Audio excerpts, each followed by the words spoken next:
Live everywhere on netrootsradio.com.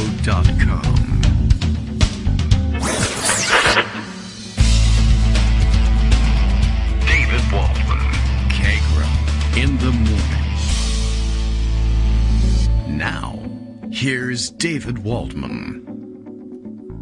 Hey, good morning, everybody. How you doing? It feels like Monday, but it isn't. This may be the first time that we've ever had to announce a Wednesday that feels like a Monday, which I guess is great news because that means we're halfway done with the week and it feels like we're just beginning. Wednesday, July 5th, and that's the reason for it. Now you can put it all together. July 5th, 2023, time for another show, time for another year of independence, I guess.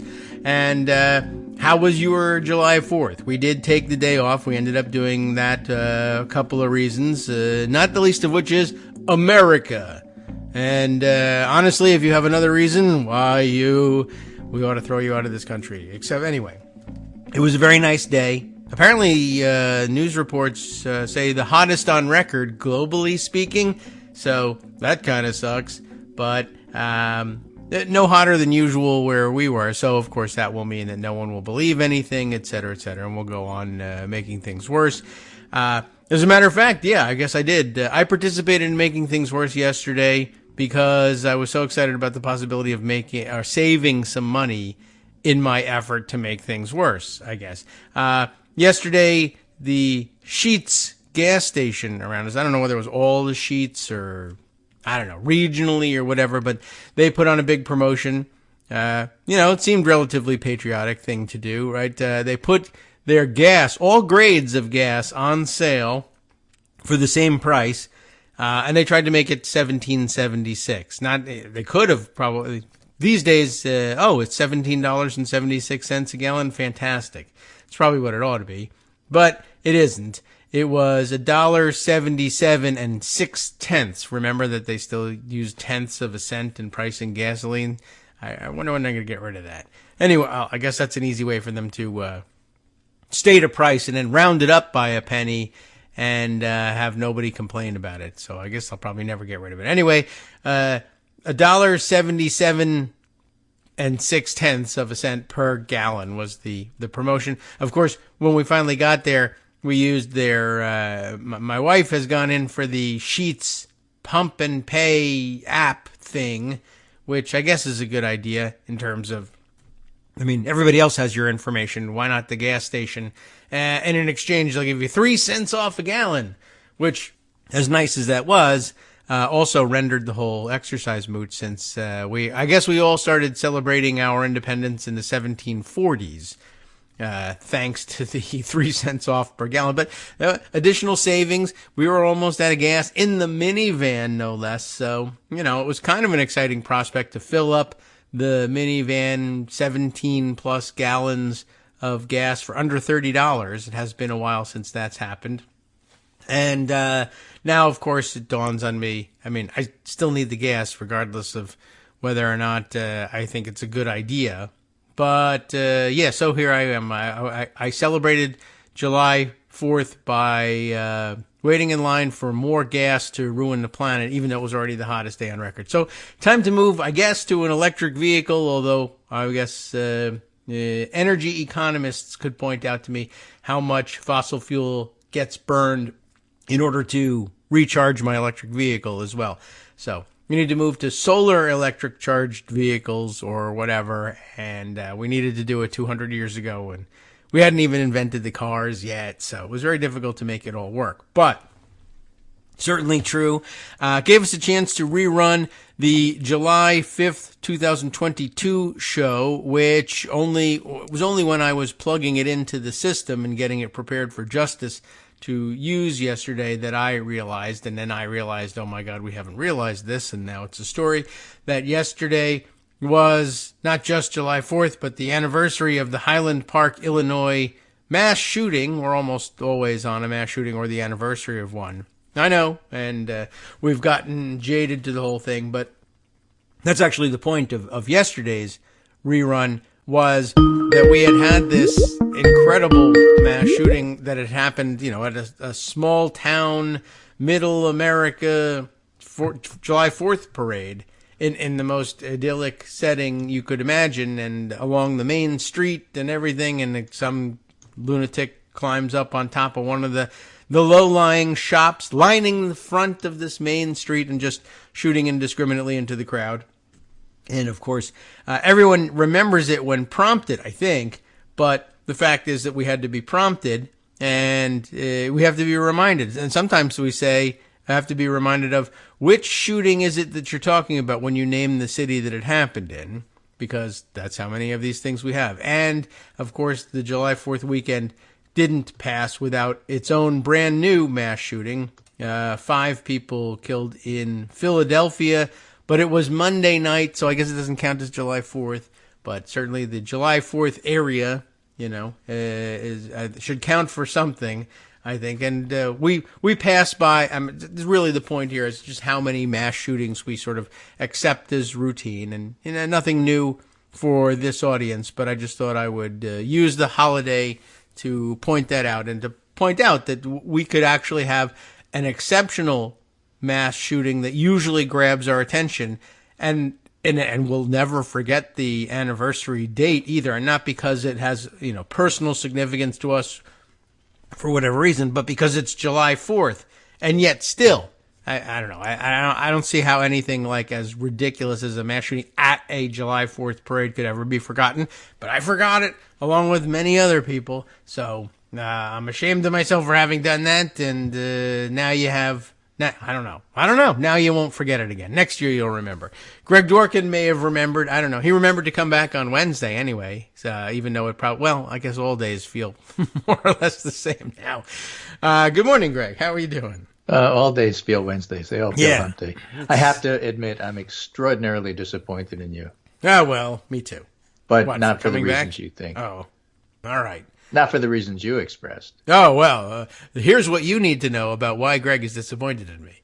Well, you came on the show and you said that you're going to talk about how you tried to save some money and make things worse, and I was certain you were going to announce that you had bought Twitter. Oh, yeah. I wish I had been able to put that money together. I meant to do that. So but now with the I'm doubly savings from disappointed gasoline, because you didn't buy Twitter, and Twitter still sucks. Yeah, well, I'm going to buy the Republican alternative to Twitter. I'm going to create a new one, and that may have been done already, but it doesn't matter because they don't look at that either. Socially truthful. But, at the same time, you maybe could have used your Sheets card and gotten 3 cents off. Yeah, and I could have put that towards the purchase of Threads, the new Twitter thingy, Twitter competitor. Yeah, Blue Sky apparently exists, but nobody can get on, so nobody knows really what it's like. Right, and it's started by the guy who started Twitter, Jack Dorsey, who just spent his weekend endorsing RFK Jr. for president, in case you thought tech bros ever got smarter. Yeah, RFK is absolutely insane, and he's being backed by GOP big dark money. So that's everything you need to know about RFK, who is not JFK. When he wasn't being backed by their dark money, he was insane. Yeah, but he's still insane. So I actually have a lovely profile about how insane he is by Rebecca Traister that I ran, I think, over the weekend. But we'll get to that maybe. Oh. All right, it's a maybe. I wanted to celebrate July 4th not by shoot-em-ups, which really happened all over the country. So it's becoming the day of the year that more people get shot than any other. Yes, that's true. Although it was always also true. It is the biggest. It's the semi-annual celebratory gunfire does come back to the ground day. But I haven't collected those stories yet. So I wanted to celebrate July 4th by trying to understand July 4th. Oh, all right. Before I get to that, though, a couple of short things here just to notice. Lynn Wood, you may recall, was an insane. RFK isn't the only insane person. Lynn Wood is an insane lawyer who was partially on the Trump team. At least he says he was. But nobody could work with him, so it's unclear what happened. He's offered the Georgia bar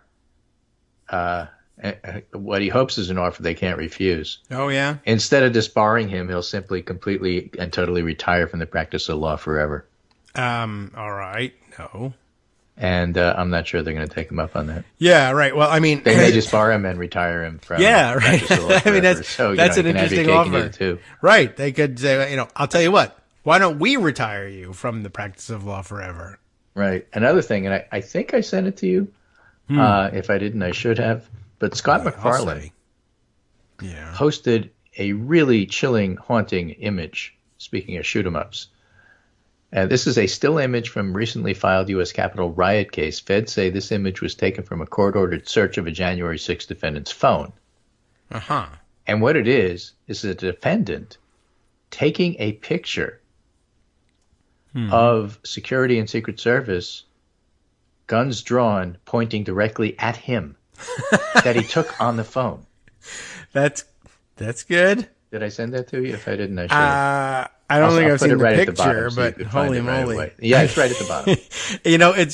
It reminds me of that cartoon from a couple of years ago of like if the Titanic sank today, right, with all the people in the water taking pictures of the boat as it goes down. Yeah, texting.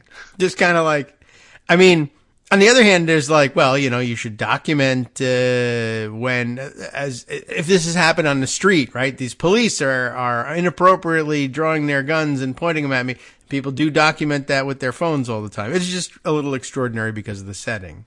Yeah, so it's really amazing, and that puts into context, July 4th, and the fact that Team Republican voters are willing to vote for them, despite the fact that they downplay this January 6th stuff, just is highlighted by this picture. Yeah, that's and the seriousness true. of Good it. point. Like they were just tourists, right? To come away with the impression and you that go, what? They were just. What are you talking about? Yeah, we were right here. We should have been let in there, and I'm surprised that there was any resistance at all. It was a loving in the affair. broken glass, they were pointing guns at us. Yeah. Well, I mean, and, the guy's phone is intact and his head is intact. And look, you're lucky that these law enforcement officers somehow, for some crazy reason, decided to practice some restraint with you. Usually not the case elsewhere in the country for others. So, wow. Interesting picture. I mean, you had to imagine that one such picture existed somewhere. They were pointing their guns at someone. There were other people on the other side of those guns. Okay, that's wild. That's wild. So this. By the way, I noticed that these guys didn't think that his cell phone was a gun. I guess not. That happens quite a lot. They were being very careful. Of course, they were very close up. Yes, they could see very well. On Monday, we had a show, and so I presented some of this information. I'm not sure anymore because I didn't listen to it before today's show, and I forgot what we talked about and what we didn't talk about. Yeah, me too. But I'm going to talk about a couple of things in terms of July 4th and understanding July 4th. Let me start with Jill Lawrence. Okay. Who writes, seeing the erosion of our freedoms makes it hard to celebrate this 4th of July. The Supreme Court, conservative governors, and gerrymandered state legislatures are racing to shrink our fundamental rights and freedoms. This is something we do understand. It's illustrated by one of those time-lapse photos of fireworks going on, framing the Capitol and the Washington Monument, which is always lovely. Mm-hmm. And, of course, reminds us about the true meaning of July 4th. Joey Chestnut won his 16th Nathan's hot dog eating contest with 62. And there's video of it that you do not have to watch. But, Jill talks about some of the big issues here: abortion, voting, hot dogs, guns. Right. And points out red and blue states are not monolithic. Therefore, we should stop pretending, for example, there's no injured parties when red states ban abortion or make it easy for teenagers and careless people to buy whatever weapons they want. Yes. In other words, there are Democrats in these states. There are as many Democrats in places like Montana, as there are on Long Island. We should also stop pretending we're 50 walled-off states, each deciding how many freedoms we should enjoy or how many it gets to restrict. Guns cross state lines. People who need abortions cross state lines. We're in this together, and Congress and the court should be protecting our rights, not encouraging a free-for-all that leaves some states with far less democracy than others, and some Americans feeling far less equal than others. All right. Thomas Zimmer talks about the rogue court versus modern democracy, and a disastrous week for those who prefer to live in a multiracial, pluralistic democracy. Yes. Jonathan Weiler has a wonderfully themed Substack, which he calls Jonathan's Quality Fetching Newsletter. Jonathan Weiler is an expert on authoritarians and wrote a book about it, which I interviewed him for on Daily Kos back in the day. But he's an authority on authoritarians. Right. On the affirmative action ruling, what it did, who it affected, what its end means. And he does this from the point of view of a college professor. We may have talked about this on Monday. And then Tom Nichols has a piece reclaiming real American patriotism, the 4th of July. Let's rescue our love of country from those who have hijacked it. All right. I mean, and, he's a New Englander. He was born in Massachusetts in the Berkshires, educated in Boston. And he was awash in thoughts of lobster rolls and saltwater, he writes, as I neared the dunes on Cape Cod. And then that damn tearjerker of a John Denver song about West Virginia came on the car radio. And that song isn't really about West Virginia. It was inspired by locales in Maryland and Massachusetts, but I've been to West Virginia. I know it's beautiful. And I've never wanted to live anywhere but New England, but, I give a thought to West Virginia every time I hear Take Me Home Country Roads.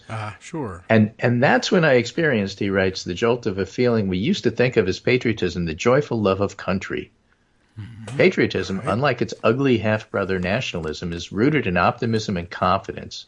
Nationalism is a sour inferiority complex, a sullen attachment to blood and soil fantasies that's always looking abroad with insecurity and hatred. So I was taking in the New England shoreline, but seeing in my mind the Blue Ridge Mountains, and I felt moved with wonder and gratitude for the miracle that's the United States. And I miss that feeling because usually when I think of West Virginia these days, my first thought is red state. I now see many voters there and in other states as my civic opponents, and I know that many of them likely hear Boston and think of me as their enemy. And I feel that I'm at a great distance from so many of my fellow citizens as do they. And I'm sure people like them think about that, about people like me, and I hate it. And he's just talking about the fact that, take a case like West Virginia used to be, you heard country roads and, great, wonderful. Mm-hmm. And now all you think about is, it's a red state, yuck. Maybe. And that's terrible, and that's something lost. And, he's quite right. I think that's a good point. Certainly, it does. It's a little harder. And as Joe Lawrence points out, here. Plenty of Democrats in West Virginia. True. Yes. Don't write them off. Right. One of them's a senator, allegedly. So, they may have a different idea about what it means to be a Democrat. That's true. One of them's a senator. Then there's Joe Manchin. Yeah. I'm a little less mushy about West Virginia because it's right here. I mean, they're on my roads every day. Yeah, and you don't want it back.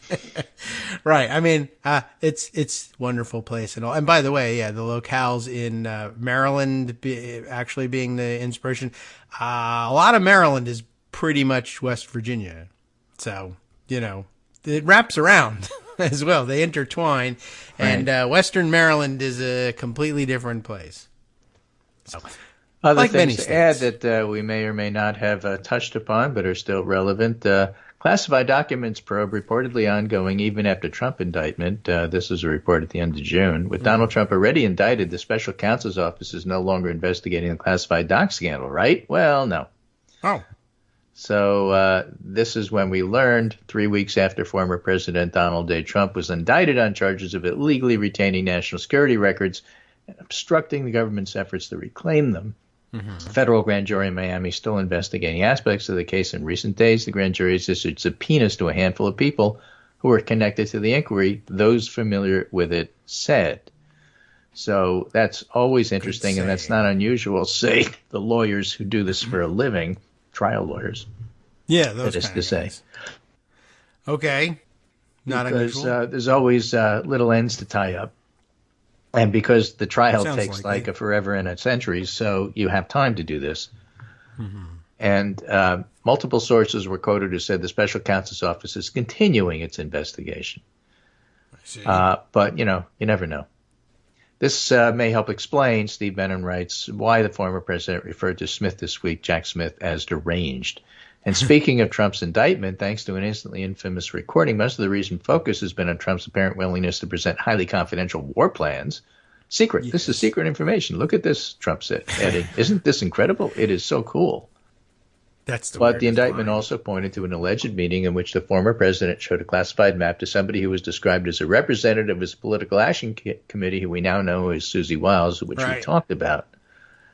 And this is just amazing because during the run against Hillary Clinton, there's plenty of tape about Trump talking about how terrible it would be if a presidential candidate was under indictment and how difficult it would be, and it's impossible, and you can't have that situation. No, of course not. And so you could expect Biden to play a lot of that stuff. Yeah, and we all know what his former words will mean to him, Trump himself. Okay, so we'll be the ones to value them. Sure, why not? We do all the work. Some other stuff, speaking of legal, an interesting situation here. As you know, affirmative action was ended by the courts as we know it, which doesn't mean it was ended. It just ended as we know it. Yeah, right. I didn't even know. So one of the first things that happened is that some groups took a look and said, you know what? If you're going to go ahead and, quote, fix things the way Elon Musk fixed Twitter, why don't we go ahead and fix these legacy admission things, which basically are which white people getting in, and that's unfair. And it's an unearned benefit. We need to do something about that. Mm-hmm. So a complaint was filed. Not just a sternly worded letter, but a complaint. Yes. All right. And this is from a procedural point of view interesting. Okay. Harvard University was accused by minority groups of violating federal law, says Bloomberg, by giving preferential treatment in the admissions process to children of alumni and wealthy donors, days after the U.S. Supreme Court struck down the use of race-based affirmative action. The long-standing practice of legacy admissions flouts a provision of the Civil Rights Act of 1964 that bars racial discrimination in programs that receive federal funds because about 70% of legacy admissions are white, the group said. Yes. What they did is they didn't sue. They filed a complaint with the U.S. Department of Education. All right. And why is that significant? As Joyce Aileen, the legal analyst, Joyce Vance, writes, in the wake of SCOTUS's decision to end affirmative action in higher education, a group of students filed a complaint with the Department of Education challenging Harvard's use of legacy and donor status. Okay. This is not a lawsuit filed in federal court. It's a complaint filed with an executive branch agency.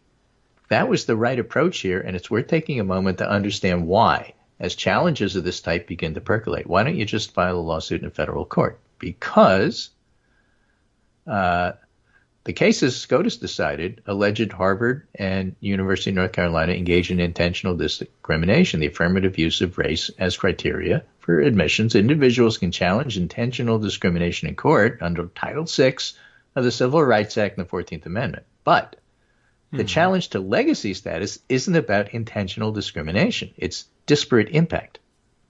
Okay. Objections to a practice that has the effect of discriminating, regardless of the intent.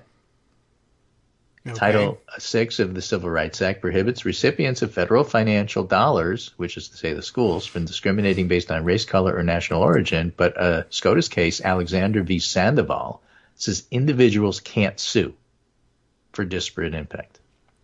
Because they don't have standing. But guess what? Sandoval means the disparate impact claims like the ones here must be brought by a plaintiff like the Department of Education. Yes, bringing this complaint directly to the Department of Education starts the process. Yes, I see. Then you can tee up the issue. Then the Department of Education can sue. Yeah, give them So standing. Again, these things take time. And when you're doing this in a legal sense, you have to be very careful and follow the letter of the law. That's the deal with the rule of law. Well, maybe. And it appears slow, but there's a method to the madness here. Okay. Is it possible? Couldn't somebody at the Department of Education just fake it and say that they were contacted by someone who complained, and then it turns out that the complaint is fake? Because that works, It happened too. at a website they don't have. Yeah, right. I mean, I understand that's legal basis for standing now.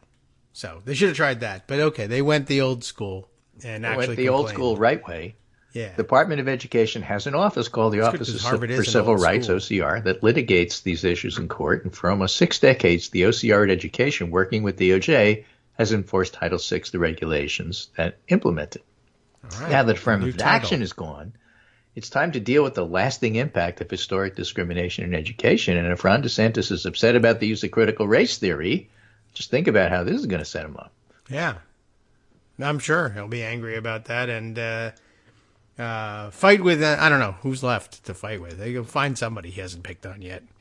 Right. Speaking of which, it's sort of kind of interesting, but there was a piece Ben Collins, I have this in the Pundit Roundup, let me send it to you. Okay. A tweet Ben Collins sent noting something of interest, and that is bettors on PredictIt, who aren't always right. Right. Okay. Okay. Have Joe Biden at 42 cents of the dollar, the big favorite to win in 2024. Trump is 29. Okay. Gavin Newsom is 16. Ron DeSantis is 15. Kamala Harris is 3. Oh, hey, all right. Throw in a couple. In other words, Gavin Newsom, according to the bettors, has a better chance of being president than Ron DeSantis. Okay. I thought, not that that says good things about Gavin Newsom, but it says a lot of bad things about Ron DeSantis. It does, yeah. A crowded few. I mean, I guess you only have $1 to work with, so I suppose it's possible. Right. Why is Kamala Harris only a 3? Because basically these are white tech bros that bet. Oh, okay. Who absolutely do not understand Kamala Harris's appeal to certain segments of the Democratic base. They just don't get it. It's not on the radar. All right. Yeah, I guess so. Although they would be approved by this whole scheme here with Biden on top and Harris at the bottom would be approved by Supreme Court because they're colorblind. Oh yeah.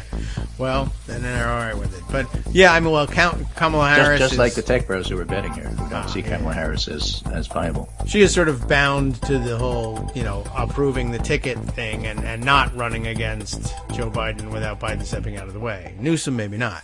Sup, fam? It's your boy Darwin, a.k.a. Darwin_Darko, a.k.a. the most reasonable man in America, a.k.a. KITM's senior black correspondent. You might remember me from such recordings as Spacemen vs. Space Cadets and We Need to Talk About Joe Biden. Today, I want to bring you good news about that thing you've been struggling with. Do you suffer from giving too much of a damn? Do you turn on the series of tubes and find yourself outraged at the particular way some news organization strung some sentences together only to realize, nope, this is not some fictional hellscape? Well, guess what? You no longer have to accept the life of giving too much of a damn. You can do something about it, because even you, yes you, can be a show contributor. Now I know what you're thinking. Hey, Mr. Most Reasonable Man in America, I'm not some professional podcast talking guy. Don't worry about it. Do you have a smartphone or some other electronic recording device? Well, that's all you need. You too can have a segment where you can read us an important article and give us your take. Read one of your own original essays, or even just give us your commentary on something you'd like to share that's important to you. Fair warning though, side effects may include general punditry, having opinions and hot takes, getting stuff off your chest, and hearing your own voice. If your recording lasts longer than 5 to 7 minutes, please consult kagrox@gmail.com. That's KAGROX@gmail.com.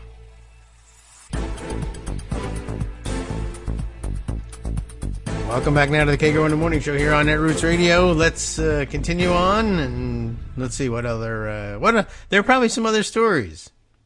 I don't know. Well, which there one are we're going to go with a lot next. about politics and Biden's standing, which I think are kind of interesting.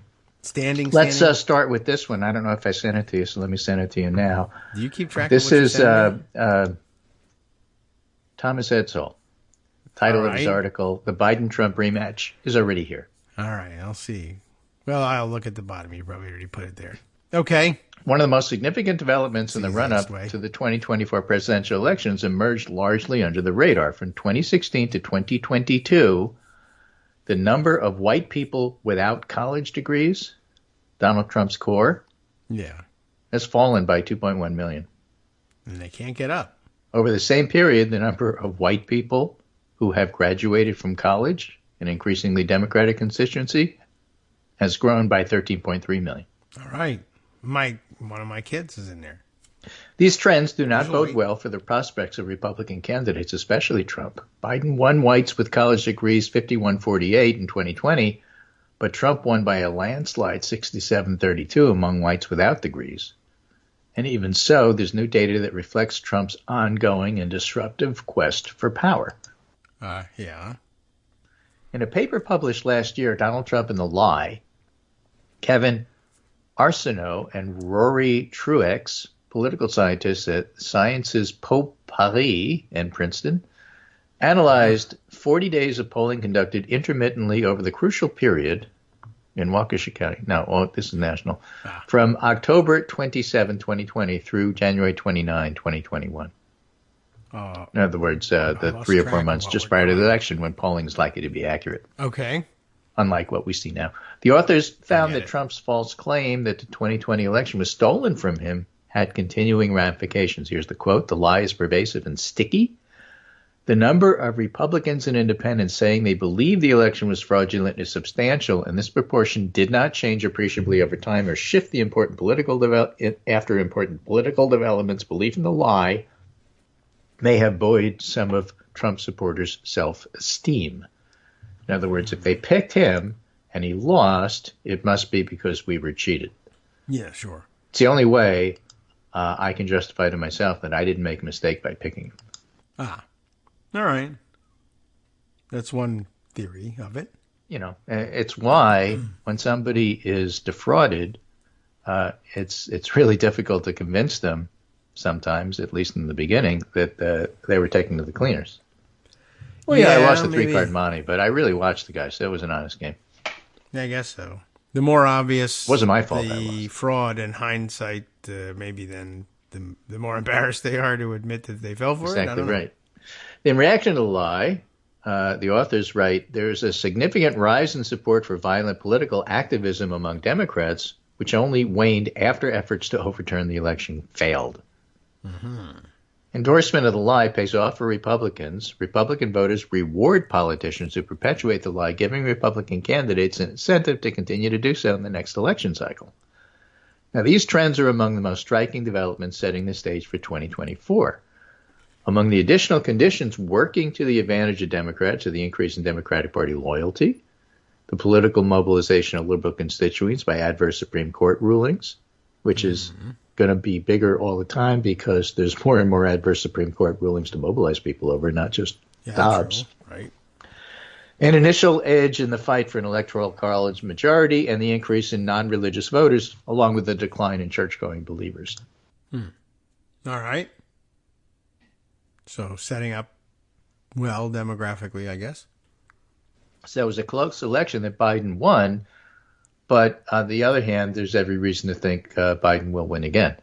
These and other factors have prompted 2 Democratic strategists, Linda Lake and Mike Lux, to declare all the elements are in place for a big Democratic victory in 2024. Oh, Simon Rosenberg isn't the only hopium person. Look at that. How do you know? Okay. Democrats could win a trifecta in 2024. A May 9th memo released to the public, the 2 even voiced optimism over the biggest hurdle facing Democrats, which is retaining control of the Senate, when as many as 8 Democratic-held seats are competitive while the Republican seats are in solidly red states. Republican advantages include high rates of crime, although modestly declining in 2023 and actually much lower than it used to be like 10 years ago. Right. Homelessness and dysfunction in cities run by Democrats, a parents' right movement, the Moms for Liberty, AstroTurf stuff. Right. And declining public support for gay rights and especially trans rights. These are, needless to say, a host of uncertainties. One key factor will be the salience on Election Day of issues closely linked to race, school integration, affordable housing, end of affirmative action, crime, urban disorder, and government spending on social programs. As a general rule, the higher these issues rank in voters' priorities, the better Republicans do.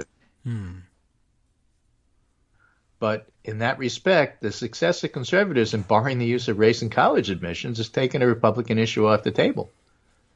Same thing with Dobbs. We're running against this issue, but okay, we got what we wanted. The dog caught the car. Now what? Right. And as it turns out, no one wanted a car. Right. Francis Lee, political scientist at Princeton, noted in an email that in the sour environment of today's politics, many voters may be tempted toward a protest vote, and it's likely there will be some options available. It's not clear what no labels will do, but there might be others. And asked what factors he would cite as crucial to determining the outcome of the 2024 election, Ray LaRaja, political scientist at University of Massachusetts Amherst, pointed out by email that the economy is the source of most uncertainty. Will things continue to improve? Will Biden start to get credit, especially important, for white working class voters in Wisconsin, Arizona, Nevada, and Pennsylvania. And in that regard, the Wall Street Journal and others are running stories about how, well, it may look bad in the economy for now, but Wall Street is actually very optimistic about the economy. In effect, they've stopped predicting recessions. It's the recession that never came. Okay. Right. And so will the way that Wall Street people look at the economy translate to votes? Here's the article summing that up in Politico. Voters don't like Bidenomics. Markets, on the other hand, are coming around. Leading economists at big banks like Goldman Sachs and J.P. Morgan Chase have lowered their odds of an imminent recession. This is the recession that everybody predicted that never came. Yeah. And Simon Rosenberg and others said, this is stupid. You keep saying recession. We're not in a recession. People think we are because you keep saying it. It's not true. Stop saying it. Okay. And now they're stopping, and we'll see what happens. Okay. Good. I mean, the most anticipated recession in modern history may not come, Jamie Cox, a managing partner at the advisory firm Harris Financial Group, said in an interview. The job market has started to soften without pushing up unemployment, Goldman's chief U.S. economist David Miracle said. Right? Okay. If we don't get into a recession, it'll be a miracle, he said. On the Pods podcast, there's also growing confidence that the pressure banks felt following the failures of several regional lenders won't cause recessionary shock. I continue to believe there's a path to reducing inflation while maintaining a healthy labor market, Treasury Secretary Janet Yellen said. Without downplaying the significant risks ahead, the evidence we've seen so far suggests we are on that path. All right. So Americans have given the president dismal marks, and that reflects lingering frustration with elevated consumer prices. The personal consumption index, the central bank's preferred inflation gauge, showed prices climbed in May by 3.8%, slowest annual rate since April 2021, but well above the 2% target. On the other hand, we talked last week about the fact that the so-called misery index is actually lower than it's been in years and years and years for presidents trying to run for election. Well, all right. Maybe it has something to do with the significant investments in pretty much everything that were made early on, which economists urged be undertaken so that we wouldn't head into a recession, and then they worked. Oh, my God. Right. Even if the unemployment rate went up a few tenths of a percent from here, the labor market would still be in very good shape relative to history. Scott Wren, a senior global market strategist at Wells Fargo, wrote in a research note, U.S. consumers with money in their pockets tend to go out and spend it. And, of course, this Friday is Jobs Friday.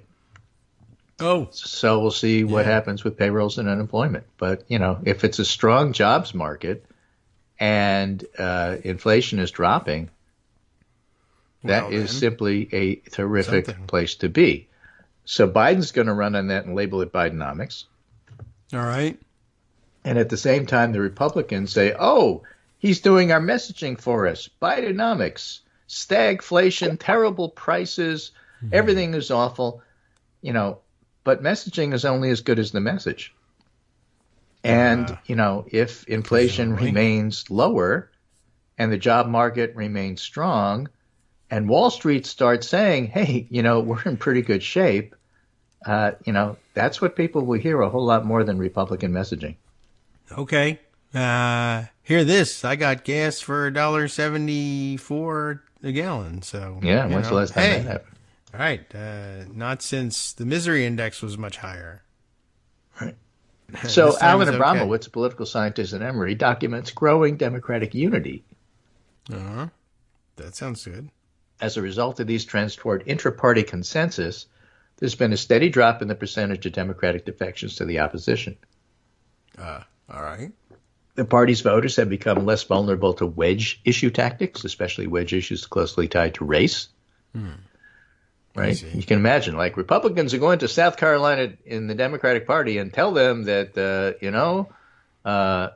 race is terrible and race relations are bad, and they're trying to screw you out of everything by giving stuff to other people. Uh-huh. How's that going to play in South Carolina with Democrats? Oh, well, I understand it will now play poorly. Well, it was always going to play poorly there because the Democratic Party is very heavily black, Southern, Yes. semi-conservative voters. Right. But there's a lot of the Democratic Party that's like that, and on the whole, a lot of the Democratic Party has basically adopted the James Clyburn view of how things are. Oh. And Right. as a result, you don't get a Ted Kennedy running against Jimmy Carter. Okay. Well, you get an RFK instead. Yeah, well, that's the point. He's not going to RFK do well, Jr. Yeah, probably not. right? There's nothing there for him. Mm-hmm. And then Edsall goes on to say three Supreme Court decisions handed down in the last week of June, rejecting the Biden administration's program to forgive student loan debt, which, by the way, he hadn't announced Plan B, even though it may not be going anywhere, but the announcement was good politics. Yeah. Affirming the right of a web designer to refuse to construct wedding websites for same-sex couples, which, again, is arguably something Democrats can use to not only mobilize the base, but fight people like Ron DeSantis, and ruling unconstitutional the use of race by colleges are in turn quite likely to increase Democratic turnout more than Republican turnout on Election Day.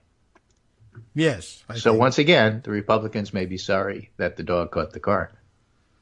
Yeah. Right? But that's Politically, what they one do of the with most these effective cars. tools for mobilizing voters is to emphasize lost rights and resources. Dobbs v. Jackson, Women's Health Organization, is a great example. My Times colleague, Jonathan Weissman, argued in a July 1st article, Supreme Court decisions in education could offer Democrats an opening, and in addition, Republicans' remarkable successes before the new court may actually have deprived them of combative issues to galvanize voters going into 2024. And the education trends favoring Democrats are reinforced by Americans changing religious beliefs. And this is PRRI polling found the white evangelical Protestant share of the population fell from 23% to 13.9% between 2006 to 2022. That's a big drop. Yeah. But from where? And over the same period, the non-religious share of the population rose from 16 to 26.8. Ryan Burge, political scientist at Eastern Illinois University, who I often quote, found that the non-religious can be broken down into three groups: atheists, who were Democratic, 85-11 for Biden; agnostics, 78-18 for Biden; and nothing in particular, the nuns, NONES, Right. Yeah. 63-35 for Biden. Okay. Right, and then the last of the pro-Democratic developments is an initial advantage in electoral college votes, according to Kyle Condict at Larry Sabato's Crystal Ball. We're starting 260 electoral votes worth of states as leaning Democratic and 235 as Republican, 43 toss-ups. And if this prediction holds true until November, the Democratic candidate would need to win 20 more electoral college votes, so the Republican needs to win 35. So that's the election comes down to 11 to just a handful of states: Arizona, Georgia, Wisconsin, along with Nevada, which has voted Democratic in each of the last four presidential elections, but by closer margins each time. And in Arizona, domestic migration from California to Arizona is substantial enough to help shift the state from red to purple. Okay. And so all of these trends actually favor Democrats. So Right, awesome. Biden won the last election. Everybody's expecting this election to be the last election. It's never the same. But if anything, the trends favor Democrats. And, I think that needs to be emphasized because that's not always obvious. Yes. Okay. By the way, I missed that. I heard the optimistic news, but where was migration changing from red to purple? From California to Arizona. Arizona. Okay. From California to the New York Islands, but by way of Arizona. Okay. Yeah. Well, you got to stop somewhere on the way. Yeah, right. Well, It's that's a long for walk from natural California first to stop. New York Island. Sure, right. I mean, I don't know. That Woody guy did it, roamed but, that around. was a long time ago, and it took him a while. That's right. Yes, it's Yeah, it's a Dinah Reddy's son while he long-term was walking. project. Okay. Well, I was just okay. I wanted to make sure which state is it that we're talking about. That's Arizona. keeping an eye on it. All right. Yeah. I can see that. Now, handed two over the background governor's pieces office. for other things to watch and try to understand and incorporate into what you're seeing, which can be somewhat misleading, so don't be fooled by it. I'm ready to be misled. The first one is from the Wall Street Journal. Why Already Biden goes feeling silent at some key moments. On the mutiny in Russia, Trump's indictment, and at moments during debt limit talks, the voluble president has been very quiet. And this is presented in a number of ways. First of all, it's unusual for Biden. They're so used to saying Biden's the guy that puts his foot in his mouth all the time. I can't believe he was quiet and didn't give us stuff during these big events. And the other is that this is planned. William Galston, former aide to President Bill Clinton, said that Biden knows the dangers of a poorly thought out remark. I'm reminded of George H.W. Bush, the elder Bush, refusal to dance verbally on the demise of the Soviet Union. German reunification would have been a lot harder to achieve without his verbal self-discipline. Okay. So for policy, sometimes it's better to be quiet and let things work themselves out. Sure. This can also be true with politics. But sometimes you need to be aggressive about pointing out where they screwed up. You know, the old James Carville, if your opponent is drowning, throw him an anchor. Right. Sometimes you do the Napoleon thing and say, don't interfere when your opponent is making a big mistake. And sometimes you do the Carville thing and say, let's highlight that mistake so everybody knows it's a mistake. Yeah. And it's a judgment as to which one is better. Yes. Biden has taken the approach of let's just be quiet about it and let it play out. More times than not, that works out for policy. Sometimes it works out for politics. Sometimes it doesn't. Yes, and politics. Let me give you an use a example, proxy concrete too. example All to right. this concept here. Washington Post has a story. Biden faces renewed pressure to embrace Supreme Court overhaul. Bombshell decisions have intensified liberal calls for Biden to urge a revamp of the court as he heads toward 2024. So far, he's resisting, says the story. And when you read the story, there's not much beyond the headline that this tells us. But let's go back to the other point. Do you think, David Waldman, Me. Yes. All right.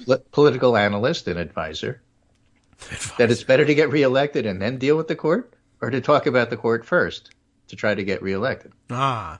It's a good question. I think, politics allows you, particularly presidential politics, affords you the luxury of having proxies do a lot of your work for you. So you can go around. So you're saying, why not both? Said. The little girl with the meme there. Sure. So certainly if you, I mean, it really depends. I guess here's where your pollsters help you out. You know, how much, at what point do we do better by which states? Rallying the troops, and where do we have to do that? And I can't be on record as saying both, but someone else can say, well, maybe we need to take a look at these things. But generally speaking, probably as president, the traditional play, certainly. I mean, I guess we don't have enough data to know whether it's smarter. My position is very clear. The court was wrong, and I oppose it.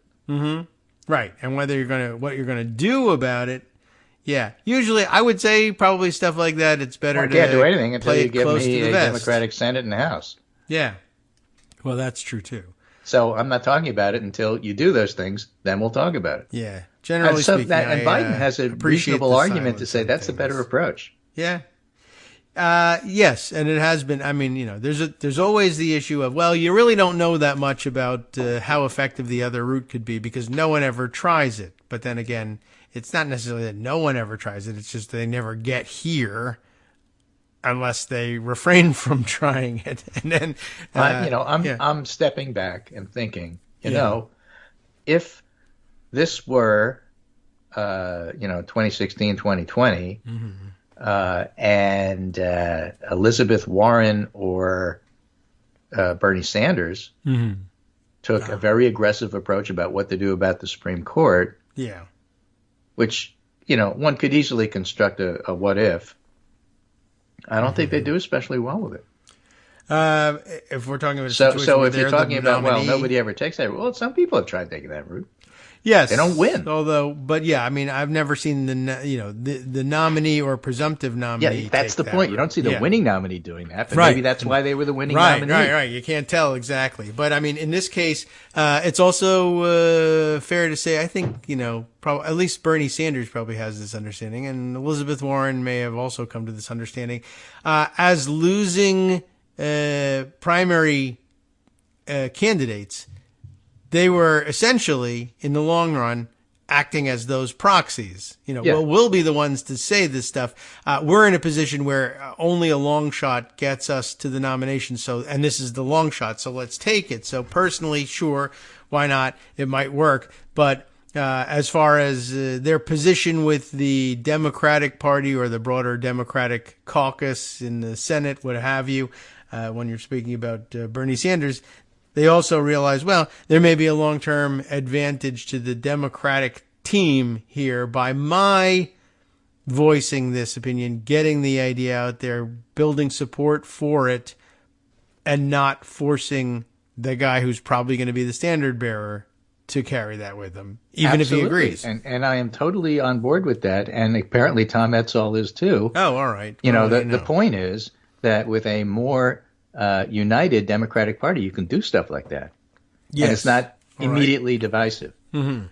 It's not Ted Kennedy versus, Jimmy Carter to bring that stuff up.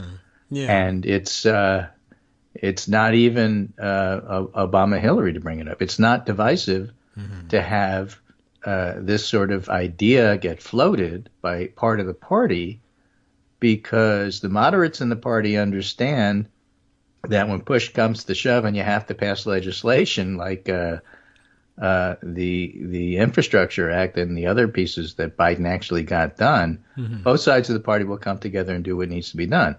And with that trust in mind, you can have part of the party say stuff that the nominee necessarily wouldn't or can't say.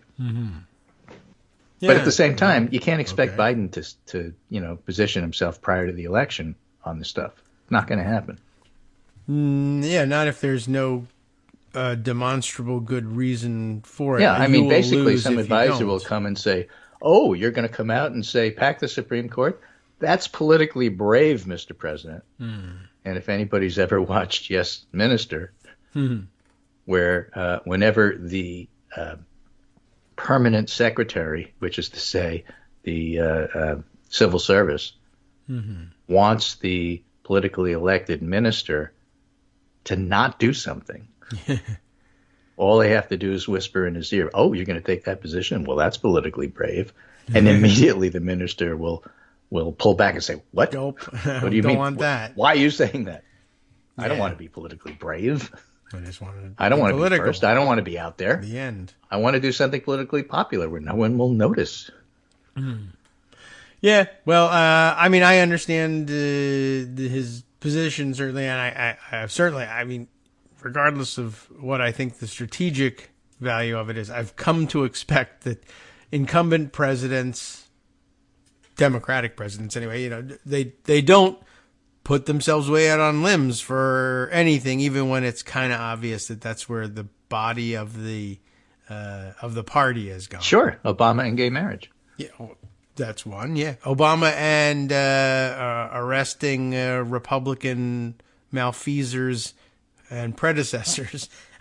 He's. I notice he's changed his mind on what to do about past crimes by Republican presidents now that it's not on him. That happens to have registered with me personally. But yes, a number of issues like that. It's not where presidents go. It's and again, they want to bring the entire party with them, not just one wing of the party. So I'm not saying Biden is being a political genius. I'm just saying it, sort of makes sense why he's taking the approach that he is. And I wouldn't expect Biden to push for an expanded Supreme Court anytime soon. It's not his natural instincts. The first thing he's going to think of in terms of his natural instincts is, well, how would the Senate deal with that proposal? And that's going to hold him back. And you got to overcome that before you get anywhere. So I understand Biden's initial reluctance, but in terms of whether it's good politics, you're right. It's better to have other people suggest it and Biden say, look, my position is clear. I oppose what they've done. It's wrong. come out and vote and help us fix things. Yeah. And be vague about it. Right. While at the same time possibly running the I agree with you, now make me do it play. Yeah. Well, that's another thing entirely. Yes. But it could be what's afoot, right? Meanwhile, I mean, how does it look different? Speaking of throwing them in anchor, here's something you can't throw them in anchor on. Okay. This is from the New York Times. Republicans are divided on impeaching Biden as panel begins new inquiry. A vote to send the Homeland Security Committee impeachment articles against Biden for his border policies has underscored rifts in the GOP about whether to try to remove him and for what. Neither pursuit appears, that is to say, Alejandro Mayorkas or Biden impeachment. Neither pursuit appears to have the votes to proceed, and many Republicans are worried that without a stronger case against president, even trying the move could be disastrous for their party. Yes. Gosh, I hope so. Please proceed. Yeah.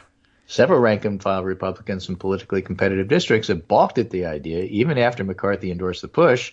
Few believe that the new investigation of Mr. Biden will yield anything that could persuade them to oust him. So again, a reminder, McCarthy's completely beholden to Trump and will do what Trump tells him. But these Biden district Republicans have no interest in this. It's not going anywhere. And, the headline could well have been a surprising number of Republicans really are pursuing idiocy. Oh, well, yeah. I mean, but then what do you read that story? I'm not certain if it stands out enough.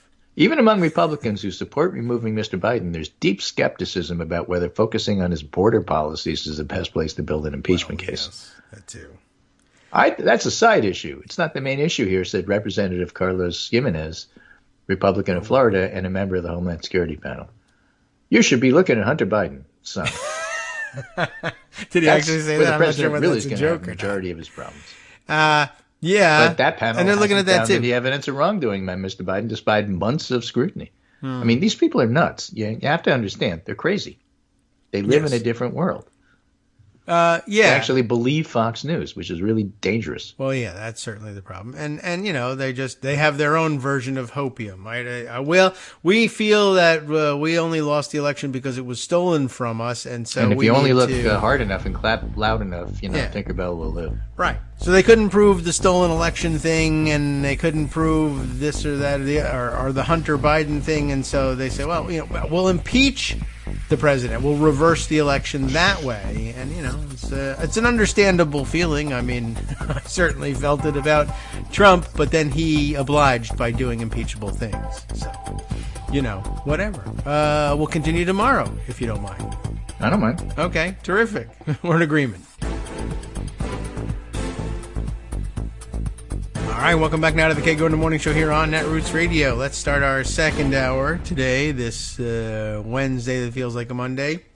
I'll jump back to one of the initial comments from the opening of the show. It was, of course, our semi-annual celebratory gunfire does fall back to the ground, so watch out day. And the other day being, of course, New Year's Eve. So it happens, really once about every 6 months or so. So July 4th and New Year's Eve, just those are the times when, despite all the pleading, and there is annually pleading from local police departments not to engage in celebratory gunfire. But as it turns out, it is the segment of the population least likely to be interested in listening to the police who are doing the most celebratory gun firing. Although I guess it is possible. I could still imagine a demographic of people who, let's say, blue stripe flag car decal people caught in releasing celebratory gunfire. I could see that being the case, but I'm not certain. That's just a guess. Anyway, what's not a guess is that just as always, this happens despite all the police pleas for rationality, and already the headlines are beginning to roll in. Let's see, there's just a quick Google search for celebratory gunfire in the news section tells me that in KCTV, Kansas City, Missouri, person shot in leg in KCMO, as they put it there, due to possible celebratory gunfire. There's incident number one.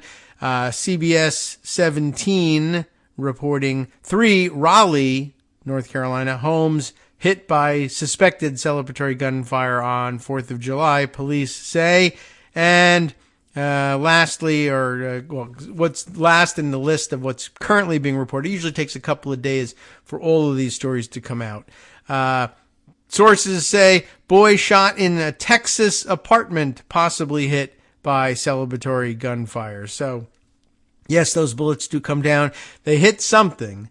If they fall harmlessly to earth, well, you're lucky. But the earth in most places where celebratory gunfire is frequently a newsworthy event, the earth is often covered in people, cars, houses, and other objects of value that they didn't want to be punched full of holes, and you should do your best to refrain from celebratory gunfire. So, anyway, that's out there, and probably that list of stories will grow by the hour as they make their way through the local reporting networks and onto the national networks and into Google searches, etc.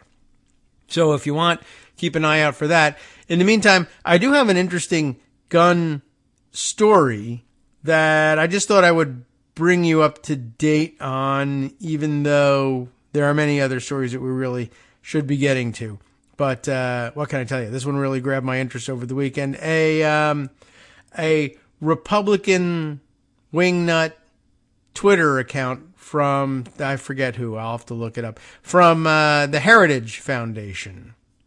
Though, this is the, here we go, I'm finding it now because the Mastodon response to it that I put up is thankfully still getting lots of response and people are still passing it around. So here it is. Amy Swearer, I mean, it's spelled like Swearer, I don't know how she pronounces it, but she looks like the kind of person who, may have a swear jar, but so it's an ironic last name. But Amy Swearer is from the Heritage Foundation, and I guess her particular beat is liberals are all wrong about guns, which is a popular beat over there at the Heritage Foundation. And I guess she seized upon this story and is entirely convinced of her rightness in it. I'm not so sure. This she was saying a couple of days ago, because she was very angry. She was tearing her hair out that more of the mainstream press was not noticing this thing and heralding it as nationally important.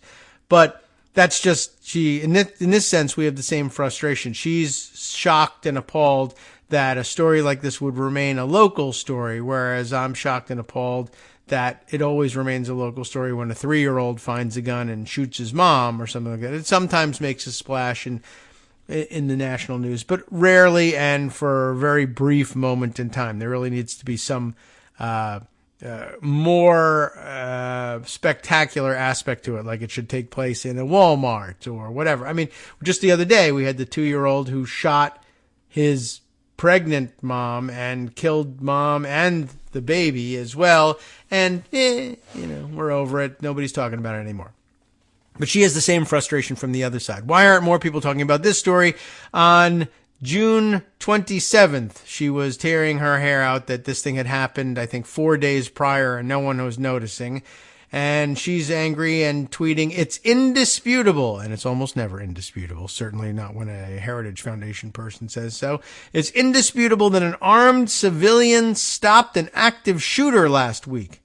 You lowly worm, almost certainly haven't heard about it. Why?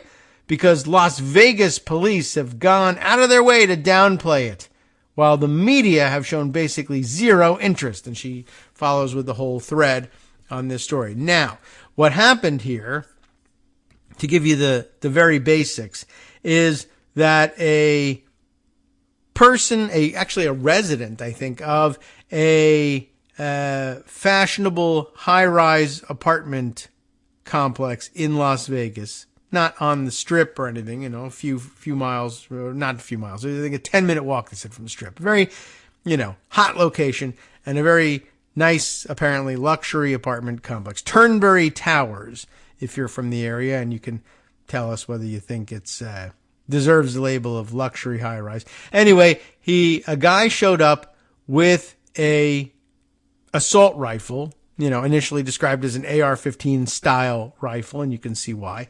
if you take a look at the photos accompanying everything. And I think he's a resident there. It's not entirely clear, but, as is always the case with these shootings, there are various gray areas that only get filled in after a number of days, and sometimes contradictory reporting even over those few days. But anyway, I think the initial reporting was that he was known to sometimes stay there, which might mean he's a resident there and he's there all the time. And the people who spot him there are a little bit unsure about how frequently they see him. And maybe, people who sometimes live in an luxury apartment complex will be people who, spend part of their time in Palm Springs and part of their time in Vegas. It's not entirely clear where they live, their chief domicile, whatever. I don't know. Anyway, the point is he was recognized as somebody who would normally be on site. So his presence alone did not raise any particular alarm. But what did raise the alarm was that he showed up with an AR-15. Now, as Amy Swearer would have it, this man came to the building with the intent of perpetrating a mass shooting in the building, from the building, out into the strip. I don't know exactly what the plan was. Neither does she. Doesn't matter. He's obviously coming here to do a mass shooting. How do you know that? Because he takes a shot at the front desk personnel. Now, what ends up happening is the front desk personnel actually shoot back and injured him. They didn't kill him. And so, as Amy would have it, this is indisputable evidence that an armed civilian stopped a mass shooting, which is the holy grail of gun rights advocates. They're always saying that this happens all the time, but they have great difficulty ever finding real examples of it. And so when they find an example of it that they think is real, they are very angry if the entire country isn't on the same page with them. But the problem is that it's actually fairly disputable that that's what happened. So I'll give you a couple of reasons why. First of all, I'll read you a couple of articles about it, and you can decide what's going on here. First, we'll start with the Fox News article on it that is essentially covering Republican or conservative frustration with their narrative not being universally adopted. Fox News reports it this way. Armed Las Vegas worker stopped likely mass shooter in his tracks, but received little attention, says an expert. I don't even know if it's necessarily the same expert. They may have just found another expert to also complain about this thing. A suspect in Las Vegas was seen in an apartment complex wearing a helmet and carrying an AR-15 style rifle, says the subheader. This is Emma Colton reporting for Fox News.